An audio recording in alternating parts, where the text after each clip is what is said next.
PGMiner, first ever botnet targeting PostgreSQL databases.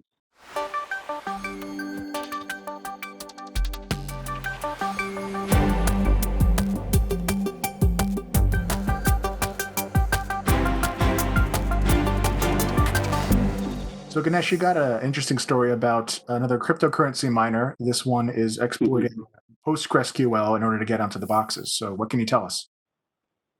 That's right, Matt. I think the reason I picked up the story is a couple of first. This is called PGMiner, which basically a botnet targeting various PostgreSQL database servers. And we know Postgres is one of the open RDBMS, right? I think consistently ranks in the top 5 by databases. This is basically a Linux botnet by using the cryptocurrency techniques to targeting these vulnerable PostgreSQL databases. What kind of cryptocurrency mining it does? It's specifically targeting the Monero cryptocurrency mining. What it is doing? The first thing is, I think this is one of the first ever cryptocurrency mining botnet targeting Postgres as such. That is one of the first. And the second one is the kind of expert they're targeting is obviously it's old. I think it's somewhere from 2013, but it's not an assigned vulnerability. Rather than I think the specific vulnerability has been disputed, but never it's been solved. But the thing is, I think malicious actors found this is the first time they're using some sort of disputed RC vulnerability to propagate themselves. I mean, most oftentimes you see some vulnerability in some product or something like that they try to leverage. That seems to be strange for me. I think this is the first time I've ever seen, disputed vulnerability being targeted. That being said, what they does, how this the botnet is different or maybe alike with other bots. It starts starting with this, I'm picking up the random publicly available network ranges and starts scanning that for a specific port, which is the 5432 TCP, which turns out to be default port for PostgreSQL default port.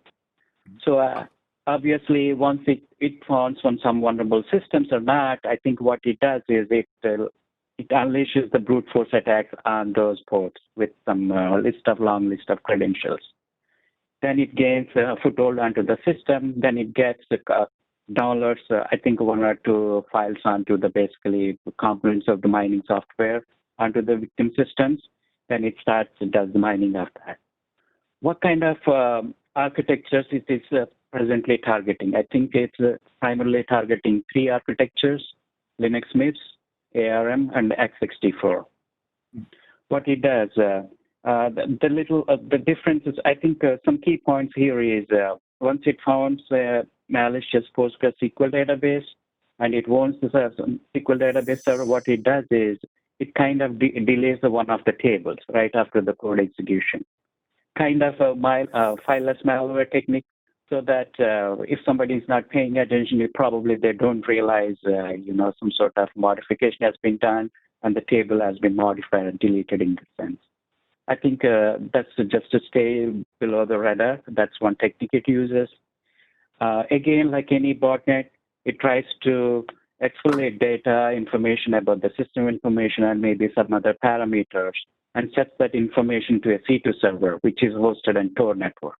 And also, I believe it kind of modified some trace path commands within the system.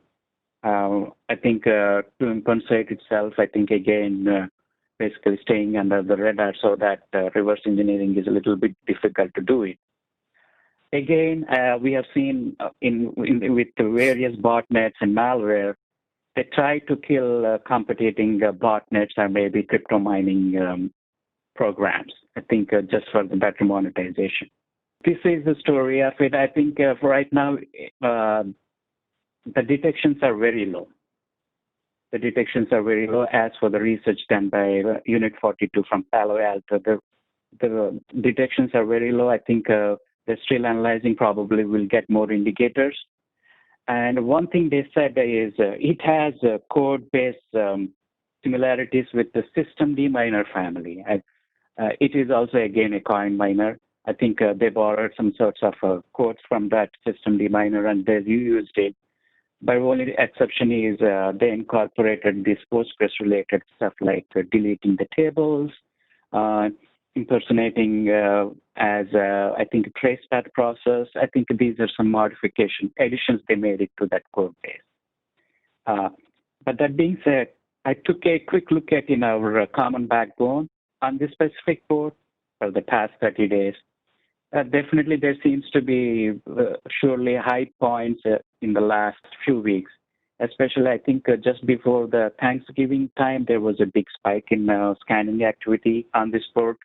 Again, I think first week of December, there was a big, again, jump in the number of scanners doing on this specific port.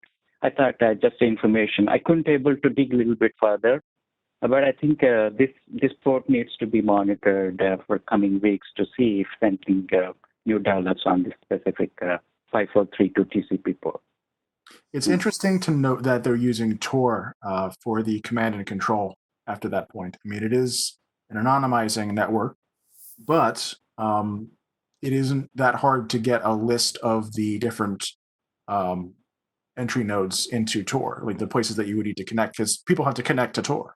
So it is something that even if you don't have a good detection for it with your antivirus, especially if you're running things on ARM and MIPS, where I'm not sure that there are that many established antivirus companies, at least you could start looking for outbound connections to known Tor nodes. Now, take those with a grain of salt as well, because we know for a fact that Tor nodes are sometimes also used for other things. Sorry. Yeah, absolutely. I think that should be one of the first checks. I would do. If any activity to Tor, anything related to Tor is right away, it's some suspicious flag. Probably they felt maybe because they're using under Linux architecture mostly, they felt there's much needed to maybe obfuscate this Tor network. But we never know. Maybe still it's being analyzed. Maybe probably we hear a lot about this one. But I thought this is first time I've seen a Keyser type of attack against the PostgreSQL server, as well as I felt that usage of some sort of disputed CVE usage. So I felt those are the things we typically don't pay attention. Or if it doesn't have an assigned vulnerability number, probably we don't pay much attention. I think in this case it really doesn't matter. So whichever gives them the more bang for the buck, I think it will be leveraged by the malware authors. I think that is the takeaway for me.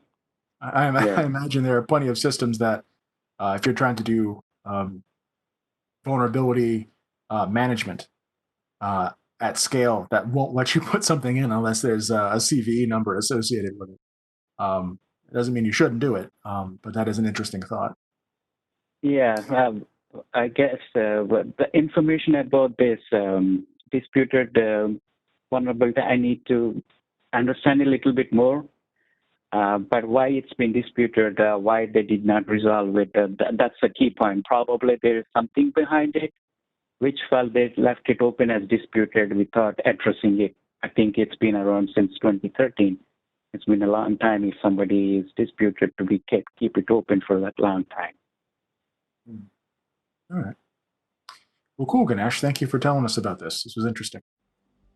So thank you, Matt. Thanks for the questions and the suggestion. That's the best, I think, response to, I think, one of the first ones anybody should do if they suspect to having PGMiner.